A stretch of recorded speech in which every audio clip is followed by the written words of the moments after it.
Hi, I'm Big John with BackStage360.com, sitting here with Rich Singley, a.k.a. Selfish Rich. Yes. And we're here for this amazing, this 70's show, Gong.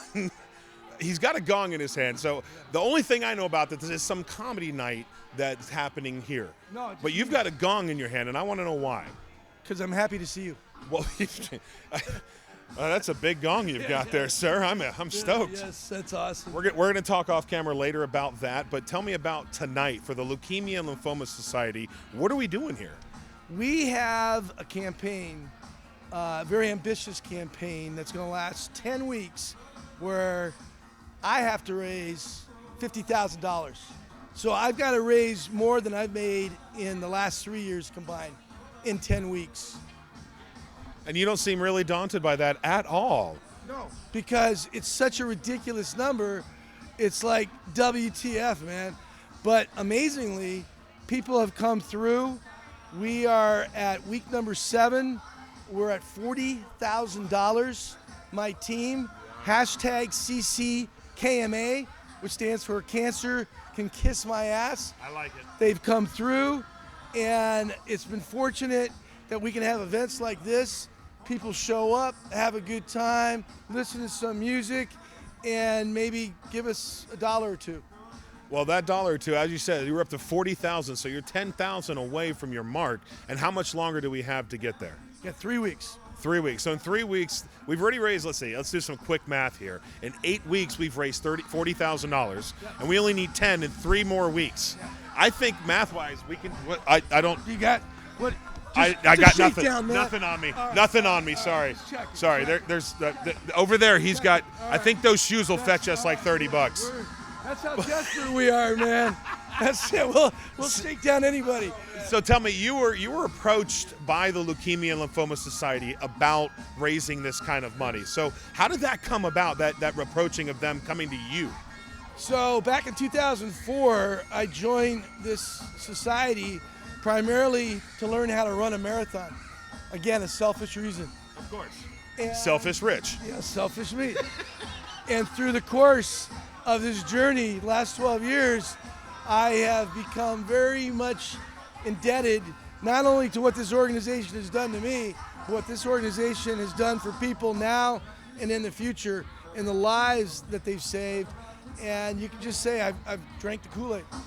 And so by virtue of my radio show, which we have way out in Alpine, and a good network of friends and network colleagues, I've been able to garner some momentum to raise money for this wonderful, wonderful campaign and for this wonderful reason. And when they asked me to do this, my first answer was, no way, Jose. Because there's like, you want me to do how much? $50,000 and how? What? What? Yeah, but it's amazing. It's amazing when you chart how high you can go and you dare greatly, which is the name of our band today. You mean Darren Greatly? Darren Greatly, It's right? amazing how far you can go. So reach for the stars and see what happens. You might just land on the moon, as they say, right? Now, we'll get to Darren Greatly. I read a little story that you wrote about this, how you heard about an amazing band that you went to see, and you were like, oh, I got to look this up. This guy named Darren Greatly. Yeah. And it turned out to be an amazing father-son band that you've never met before. And then that's turned into this event. So tell me how that relationship spawned when you met them finally and to get them here now to work with you. Yeah, you know, sometimes things happen for a reason, and there is serendipity in this world, and things just kind of collide when you least expect it. And when I was approached for this journey, I was very much in doubt of myself, of what I could accomplish, and whether or not I should actually make this commitment.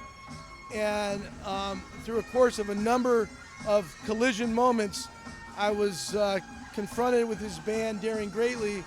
And as you said, once I realized the band's name was Daring Greatly, I did some research and found out that this was based on a quote by a former president of early last century, Teddy Roosevelt, who essentially said, despite the doubters, despite the non-believers, dare yourself greatly to see how far you can go. And so I had this band on my radio show, and it basically fit right with the theme of this campaign. So our theme has become daring greatly and beyond. And then your radio show is on 107.9. Was The Mountain up in Alpine? Yep.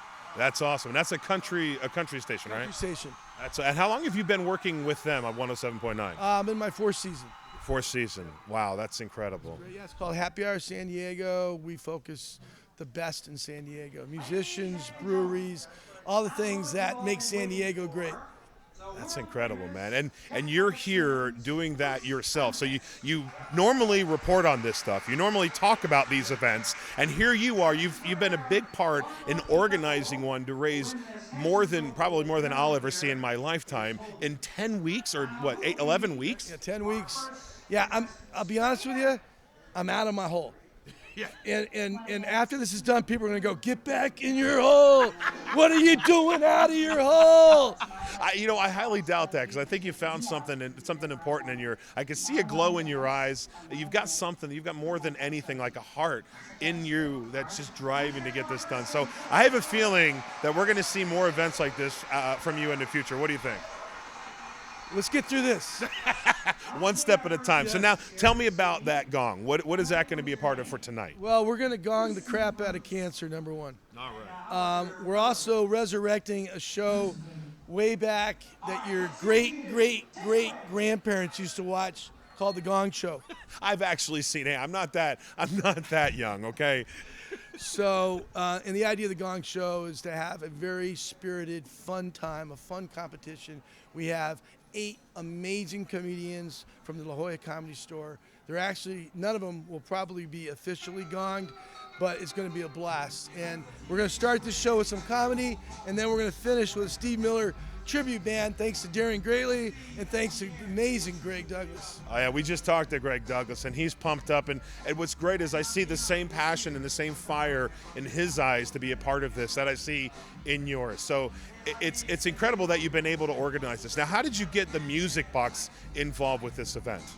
I did something very unusual. I paid them. Whoa, that is unheard of. Yes, it is. No. But to their credit, they gave me a very reduced rate for the cause. They gave me a wonderful venue, and the Luna Grill has provided food for everybody today. So that's good, because I'm a hungry boy. It's going to be some amazing food, man. I hope you're hungry. I've eaten at the Luna Grill before, and it's a Mediterranean cuisine, and they're really, really good. So I'm looking forward to that. I'm probably going to be first in line. You might be right behind me, though, right? Well, because of you, they stopped doing all you can eat. I don't blame them. That's why they call me Big John. You know, I get the buffets, and they just shut down immediately. That's why we don't have hometown buffet anymore. Get back in your hole, John. So you get to come out of your hole, and I got to go back into mine here. That's right. That's right. Well, this is going to be awesome, man. I'm really looking forward to this. So, so we're getting on 10,000 is what we owe. Or what we owe. 10,000 is what we need to get. And we're going to get a lot of that tonight, I think. What do you think? I think so too, man. All right, we're going to reach that goal. 100% we're going to reach that goal. Thank you, guys. We're sitting here talking with Rich Singley about this amazing event going on tonight here at the Music Box, the courtesy of BackStage360.com. I'm just saying stuff. I don't even know what I'm saying anymore. I'm Big John with BackStage360.com here with Rich Singley here at the Music Box. Thank you so much for sitting down with us, bud. All right, good job, man. Thanks, buddy. Hi, I'm Big John here with BackStage360 at the Music Box right here in downtown San Diego. And I'm talking with Josh, one of the comedians for this amazing event. Josh, tell me how you got involved with this. So I was asked to do a comedy thing for the leukemia charity, and I thought it'd be a cool thing, fun to do, give a little back. Well, that's awesome. This is a benefit the Leukemia and Lymphoma Society, and Rich Singley from 107.9, who you met here tonight. Is this the first time you met him? Yes, this is the first time I met him. He's a good guy. He's an amazing guy, man. He's doing a lot of effort to raise $50,000 in 10 weeks for the Leukemia and Lymphoma Society. And that's what this event that you're part of, that you got called in last minute to be a part of, is all about. That's so cool. I didn't know how big it was. That's cool to be part of something so big. Heck yeah, man. And I'll tell you, we had you on, we just had you on stage, and you rocked it out there. I love that joke. Tell me that first joke you pulled again.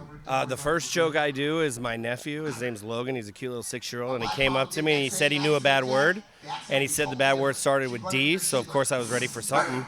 And then he said the word was fuck, and he took off running, and it threw me for a curveball. I didn't know what to do. You know what? What's great about that joke is not only did it throw you for a curveball, it threw everybody here at the Music Box. It threw them all for a curve, and everybody just died laughing. So that was our initiation with Josh. What was your last name again? Nelson. That was our initiation with Josh Nelson, and man, you just killed it from there. So how long have you been in comedy? I've been doing comedy for 6 years now, and I started it based on a dare. I went to an open mic, and my roommate was like, I dare you to do that. And I was like, I'll do it. And I couldn't back down from a dare, and it didn't go terrible. And so now I'm here 6 years later. What have you? So you mentioned the Comedy Store to me off the mic. How long have you been with the Comedy Store? So I've been doing the Best of San Diego with the Comedy Store for about 2-3 years now. And I also do like the Madhouse Comedy Club. I do a bunch of clubs around San Diego, starting to get up to LA and traveling. So a bunch of stuff. So it's fun. That's awesome. So you do the touring out here. Like, how often do you actually perform at the Comedy Store and at the other clubs that you're part of? I perform at the Comedy Store during the week, every week, and on the weekends probably once every 3 or 4 months. So, and then the other clubs, I'm at a club. I do 4 nights a week, so I'm at another club. So you're full time into this gig. You are the epitome of a comedian. You're sleeping on futons at friends' houses, knocking on doors in the middle of the night, saying, "Dude, she kicked me out again," right? Well, I'm not gonna go that far, but I haven't quit my day job yet. But yeah, money-wise, comedy's not there yet. What is your day job? I sell booze for a living, wine to the bars. Oh, you're a bartender. No. I sell booze to the bartender. Oh, you're a distributor. Distributor, yeah. Okay, so you got the cleaner job of alcohol involved. I don't get the women that the bartenders get. It's not as glamorous. Well, most of them don't really get them anyway. No matter what they tell you, that's just to get you to feel sympathy for them and give them tips. So I know, right?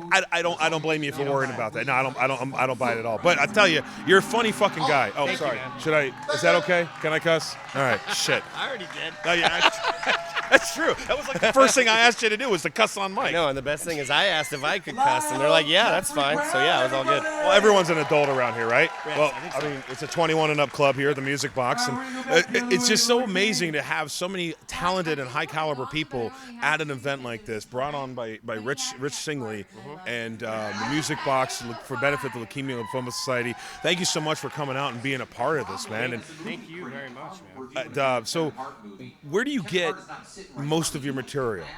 All my material is basically 90% true with a little 10% twist. I mean, everything that I tell, I've been through, and then you just add a little bit to it on some stuff just to make it a little funnier. So it's kind of like being a bartender. So you distribute to the bartenders, and then you sit there on stage and you take a little bit of this alcohol, a little bit of that alcohol, a little spice of whatever, and then a twist on top, right? Yep, you're always making it work. Exactly. Do you use your nephew a lot in your topics? I do sometimes. Dude, kids just say the best stuff that's so natural that you can't recreate. And the thing I like about it is no one can steal that. Like, no one can steal that information or that comedy, so I love it. Give me another joke relating to your nephew.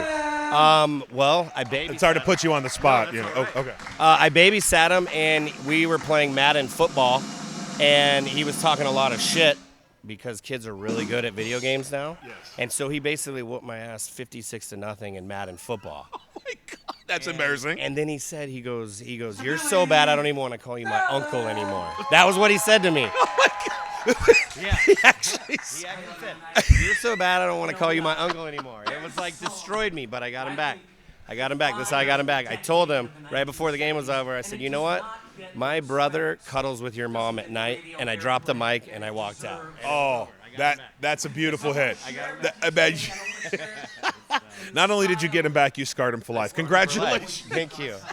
You don't mess with your uncle. You got to learn that. So let's see. You got into being a comedian as a dare. And what was the place was it the Comedy Store that you did? I did an open mic at Winston's. They've had a really long open mic for about 10 years now. And it went all right. And so here I am, man. So you waiting for that contract? They got to call you, you know, out of the blue in the middle of the night. You get a phone call from a guy who's like, "Hey, I saw you at the club over here." Blah blah blah. Nobody yet. You know, I figured just keep going and what happened. Right now it's fun, but we'll see what happens. But you did get a phone call to come here. I did. I got a phone call to come here. So you're getting there. An interview. So. Yeah, can you believe it? You're going to be on BackStage360.com. Who knows? Yeah, it's going to be. Wait. Have you ever heard of BackStage360.com? Yes, of course I have. I've watched it. So, yep. You've looked at the magazine and everything? I have, yep. I sure Well, have. that's amazing. Props to get that. So thank you so much for that. Of course.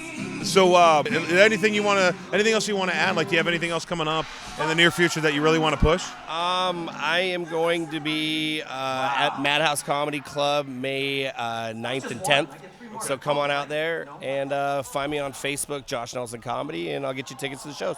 I freaking love it, man. Thank you so much for coming out, man. I appreciate it. Alrighty, and BackStage360.com. We're here with Josh Nelson. You can check him out on Facebook. He's got a couple shows coming up in the near future. Thanks again, man. It was such a pleasure. Thanks a lot, man. I appreciate it. Later.